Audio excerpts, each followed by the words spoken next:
Picture Rome in the mid-1st century, its streets alive with a mixture of grandeur and tension. The marble columns of the Forum glimmer in the Mediterranean sun, and everywhere you turn, the empire's reach is visible merchants selling silks carried by caravans from distant China amphitheaters, humming with shouts of performers, statues of emperors gazing sternly over citizens. In this vast city, home to over 1 million souls, whispers about one man carried farther than all others, Nero Claudius Caesar, Augustus Germanicus, the teenage boy who had grown into Rome's most feared and unpredictable ruler. When Nero first came to power at just 16, he wasn't seen as a monster. Quite the opposite, Romans hoped for renewal. Taxes were eased, the treasury opened to fun games and public entertainment, and the young emperor's charisma seemed to promise an age of peace. He even took to the stage, strumming his lyre and acting in plays scandalizing Rome's elite, but thrilling its commoners. For a brief moment, it seemed the empire might thrive under his rule. Yet power has a way of reshaping men. Every whisper of conspiracy, every senator's sideways glance, every shadow seemed to gnaw at Nero's mind until suspicion became his constant companion. Into this storm of paranoia entered Poppaea Sabina, a woman as striking as she was ambitious. Roman historians describe her beauty in hushed tones, hair shining like bronze in the sunlight, eyes that commanded attention, and a presence that seemed to bend rooms toward her. But beauty was only the surface. She possessed a sharp wit and political cunning that made her more than just a consort. She was the kind of woman who could climb to the highest heights of power and stay there. Nero was at the time bound to Octavia, the dutiful and reserved daughter of the late Emperor Claudius. Their marriage was loveless, a union of convenience and politics cold as the marble of the palace halls. Poppaea, in contrast, was vivid, alive, the embodiment of everything Octavia was not. Where Octavia blended into the shadows of ceremony, Poppaea commanded the spotlight.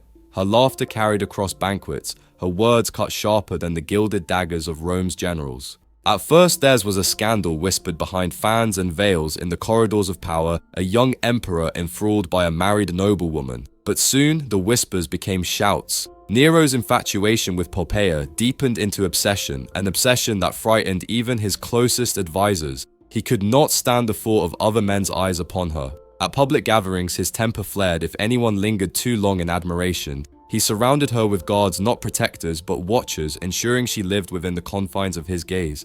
And then came the gifts. Caravans groaned under the weight of jewels from India, silks from China, amber from the Baltic, and perfumes carried across deserts from Arabia. Rome's treasury, once swollen with spoils of conquest, emptied into the emperor's pursuit of devotion. To Nero, Poppaea was not merely a woman, but an ideal, an empress carved from his desires, draped in wealth to reflect his own power.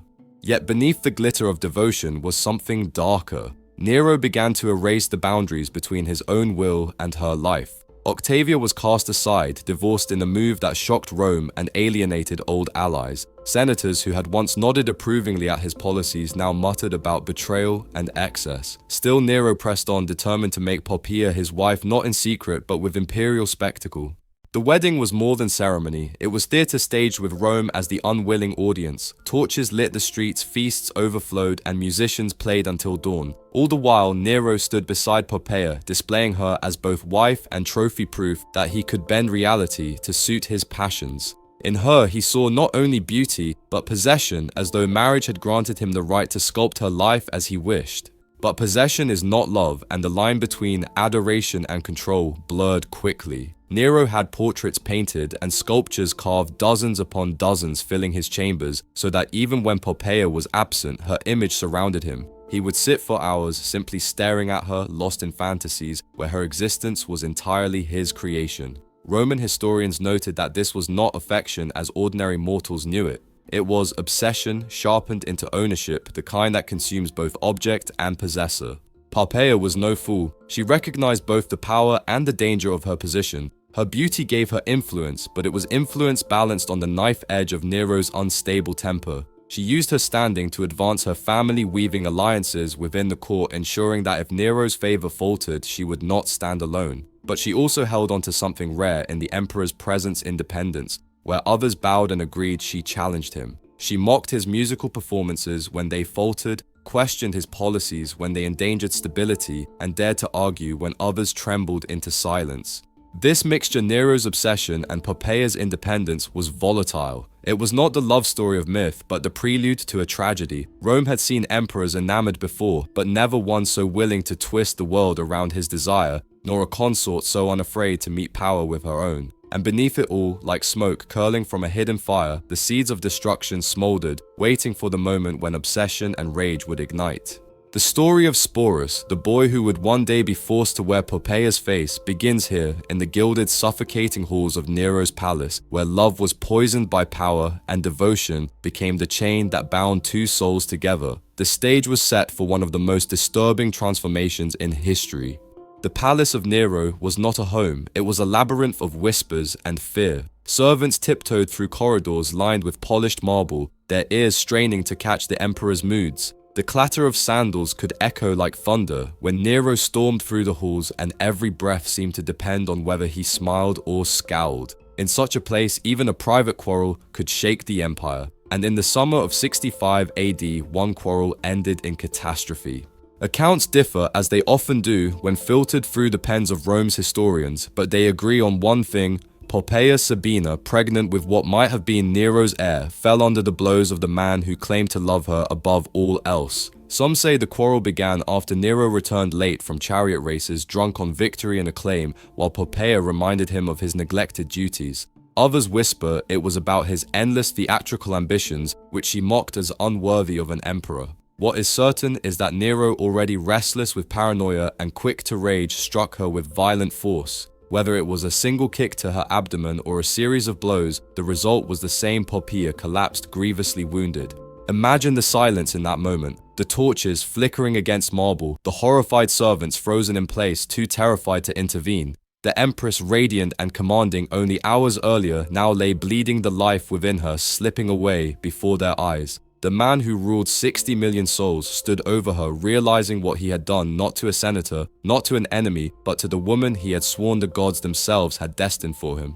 Nero's grief was immediate, wild, and grotesque. He fell upon her body, historians tell us weeping and begging forgiveness, commanding her to live as though imperial authority could order back her breath.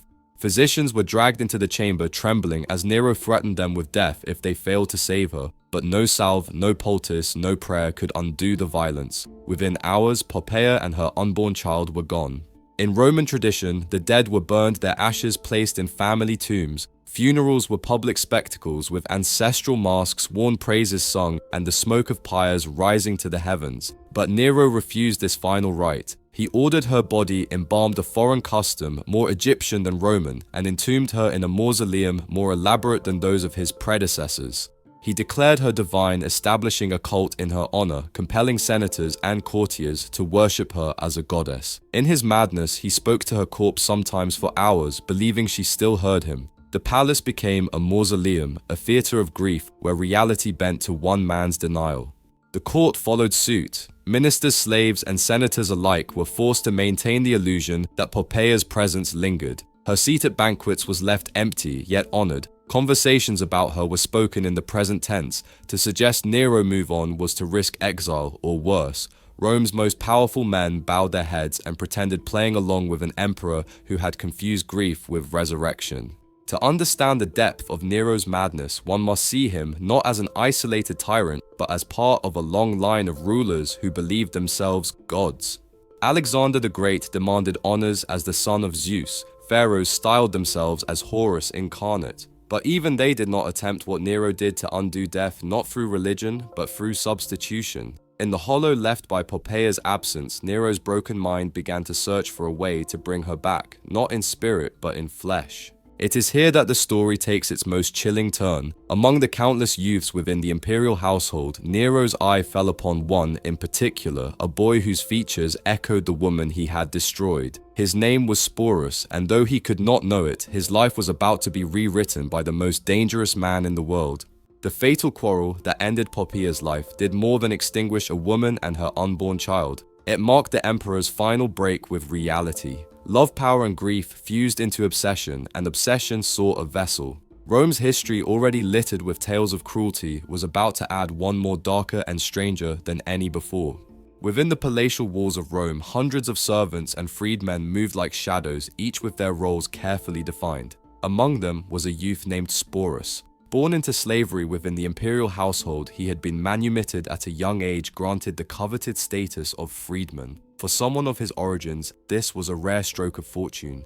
Freedmen in imperial service often lived more comfortably than many freeborn Romans of modest means. They enjoyed fine clothes, steady meals, and even education that prepared them for administrative duties. Yet such privilege was a gilded chain, every step upward tethered to imperial favor, every breath dependent on the whims of the emperor. Sporus, it seems, had one quality that set him apart. His face bore a striking resemblance to the late Poppaea Sabina. Ancient writers note the similarity in the delicate structure of his features, the softness around his eyes, the suggestion of feminine beauty in a male form. In a culture steeped in superstition, where likeness was thought to reveal deeper spiritual connections, such a resemblance was more than coincidence, it was an omen. For Nero, drowning in grief and obsession, it was a revelation.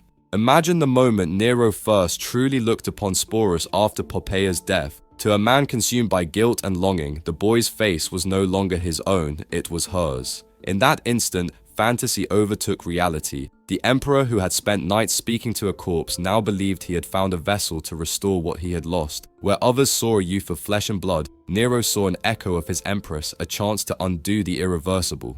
Of course, there was one problem: Sporus was male. But Nero, who had styled himself a god on earth, did not consider this an obstacle. Had he not already bent senators, generals, and entire provinces to his will? Was not death itself something he believed he could defy? To change a boy into a woman seemed to him a mere extension of his divine power. What followed was not merely cruelty, it was a calculated erasure of identity. Nero summoned his physicians, ordering them to perform the unthinkable. Castration was not unknown in Rome. Eunuchs were rare, but not unheard of, often imported from the East as servants. But the procedure was brutal, dangerous, and frequently fatal. Performed with crude instruments and little more than herbal anesthetics, it meant agony, infection, and often death. To command it not for punishment nor for custom, but simply to mold a boy into the likeness of a dead woman, that was an act that stunned even Rome's jaded aristocrats. Sporus's screams during that operation, if he survived them, conscious, would have echoed through the palace walls unheard or ignored. The guards who restrained him, the physicians who carried out the mutilation, all acted in silence, bound by fear. When it was done, Sporus's life as he had known it ended. He would never father children, never walk among other men as an equal, never be seen again as himself. Nero had decreed that his body, his voice, and his very future be sacrificed on the altar of obsession. From that day forward, Sporus ceased to exist as Rome knew him. He was no longer a youth with his own hopes or ambitions, but a canvas upon which Nero painted the image of Poppaea. The resemblance, once uncanny, was now sharpened by artifice and violence. To the emperor, this was triumph. He had taken grief and remade it into possession. To Sporus, it was the beginning of a nightmare from which there would be no waking.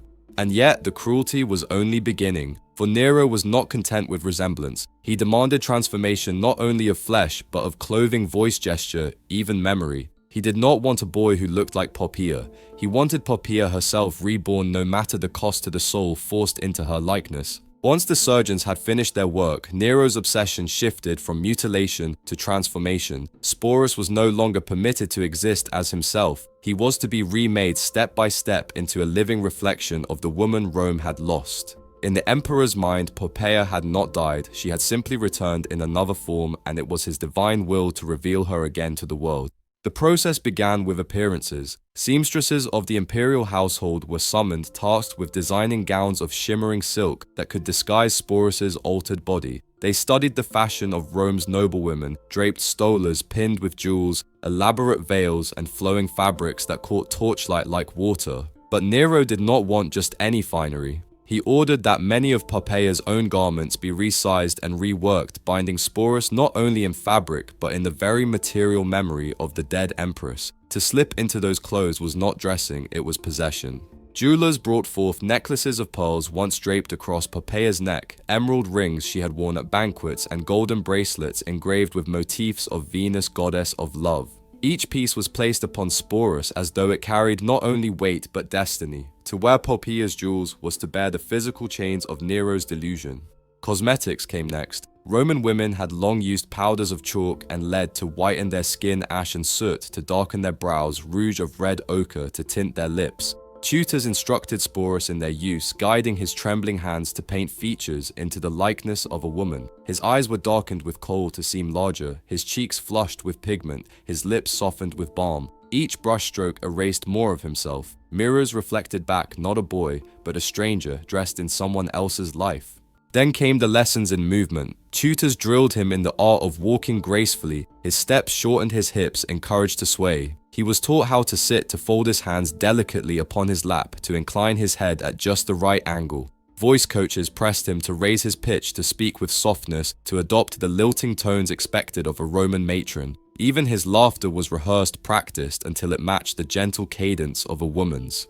Day by day, Sporus was stripped of his identity and rebuilt in the mold of Poppaea. His very name was taken. Nero rechristened him Sabina, the name of the woman he had lost. To be called by another's name, to be forced to answer to it at all times, was a psychological wound as deep as any physical scar. It was not enough for Nero that Sporus resembled Poppaea. He must become her in every word, every gesture, every breath. The final act of this grotesque theatre was the wedding. In the spring of 67 AD, while Rome still reeled from rumors of conspiracy and rebellion, Nero staged a ceremony that stunned even his decadent court. The great hall of the palace was transformed into a glittering stage adorned with flowers imported from distant provinces, illuminated by thousands of flickering oil lamps. Musicians played traditional hymns as senators, generals, and priests were summoned to bear witness. At the center stood Nero, clad in imperial robes, and beside him, Sporus draped in Poppaea's finery, painted, veiled, and trembling. The rituals were followed precisely: the joining of hands, the exchange of vows, the sharing of sacred bread. Legal documents were signed, sealing the union as though it were no different than any marriage between emperor and empress. The courtiers, schooled in the art of survival, offered their congratulations with fixed smiles, their voices steady even as their minds recoiled at what they were witnessing. To the casual observer, it might have looked like a celebration, but beneath the music and the laughter lay a current of horror. Everyone present understood what this union represented. The Emperor of Rome, the master of legions, had turned a teenage boy into a vessel for his grief, parading him before gods and men as the reborn Poppaea. It was not merely scandal, it was sacrilege, a violation of identity, of body, of the natural order itself. From that day forward, Sporus lived not as himself, but as the Empress of Rome. He was given his own attendants, his own chambers within the palace, and the outward trappings of luxury. But these were chains gilded in gold. Every robe he wore, every jewel he touched, every banquet seat he occupied reminded him that he was not Sporus. He was a shadow, a ghost summoned to satisfy the delusion of a broken man. The transformation was complete. Sporus, once a youth with his own life before him, was now Sabina, the empress who never truly lived. From the moment the vows were spoken, Sporus entered a theatre of constant performance. Rome's citizens had long since grown accustomed to the excesses of their emperor, his singing contests, his stage plays, his chariot races, but nothing prepared them for this spectacle. The teenage boy, dressed and crowned as empress, now accompanied Nero to state functions, reclining at banquets beside him, his veil fluttering in the lamplight like Poppaea's ghost returned. The court played its part. Senators bowed to him as though he were the true consort of the emperor. Servants addressed him as Sabina. Gifts arrived daily, silks, perfumes, ivory carvings, as though the entire empire were complicit in the charade. And perhaps they were, for silence was safer than truth. To question Sporus's role was to question Nero's sanity, and that was a risk few were willing to take. Yet survival demanded more than silence from Sporus. He had to master the art of deception, answering to a name that was not his, nodding knowingly when Nero reminisced about memories he had never lived. When the emperor recalled their supposed first meeting, Sporus smiled faintly as if the recollection were his own. When Nero spoke of Poppaea's laughter, Sporus forced his lips to echo the sound. To falter even once could mean execution. Ancient writers remarked on his uncanny ability to anticipate Nero's moods, adjusting his tone and expression with the precision of a seasoned courtier. Outwardly, he seemed the perfect empress. Inwardly, he grew quiet, melancholic, and withdrawn. Imagine waking each morning in chambers decorated with another person's portraits, another person's gowns laid out for you, another person's scent clinging to the fabrics. Imagine seeing in the mirror not yourself, but the manufactured reflection of a dead woman. Nero, meanwhile, seemed convinced his fantasy had succeeded. He spoke to Sporus not as though he were playing a role, but as though Poppaea truly lived again. He addressed him tenderly as Sabina recounted shared joys and sorrows that had never belonged to him and demanded responses steeped in illusion. This was not merely an emperor demanding obedience, it was a grieving man demanding resurrection.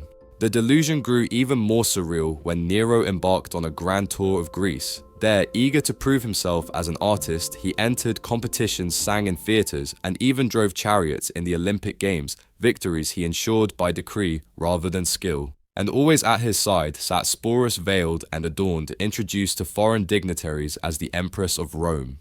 Consider the spectacle from the eyes of the Greeks. Here was the ruler of the greatest empire on earth parading a boy as his wife, insisting the world bow to a fiction. Some may have smiled politely, recalling their own traditions of men playing women on stage. Others, less charitable, may have whispered about Rome's decay, about madness cloaked in purple robes. Yet none dared confront the emperor, for Nero's reach extended far beyond the Aegean. Back in Rome, the whispers grew louder. The empire was fracturing under neglect, rebellions stirring in the province's governors, losing patience with Nero's theatrics. But within the palace, the illusion remained intact. Banquets continued, gifts exchanged, poets composed verses in honor of Sabina, and Sporus endured a prisoner in silk and gold. The tragedy of Sporus in this period was not merely that he was forced into a role, it was that he played it so perfectly. His survival depended on convincing the world that the boy named Sporus no longer existed, that he had been replaced entirely by the Empress reborn. And in playing that part day after day, year after year, he blurred the line between performance and identity. But illusions, no matter how gilded, cannot withstand the weight of empire forever. By 68 AD, the tide of rebellion had risen. Governors and generals denounced Nero. The Senate condemned him as an enemy of the state. Even the Praetorian Guard, Rome's elite protectors, turned their loyalty elsewhere. The emperor, who believed he could resurrect the dead, suddenly found himself unable to save his own throne. And as Nero's world began to collapse, Sporus remained beside him, still dressed in Poppaea's robes, still addressed as Sabina, still trapped in the nightmare of being someone else's shadow. What awaited him after Nero's fall would prove even more tragic, for the boy who had been forced to play an empress would find himself passed from one master to another, his stolen identity wielded like a trophy.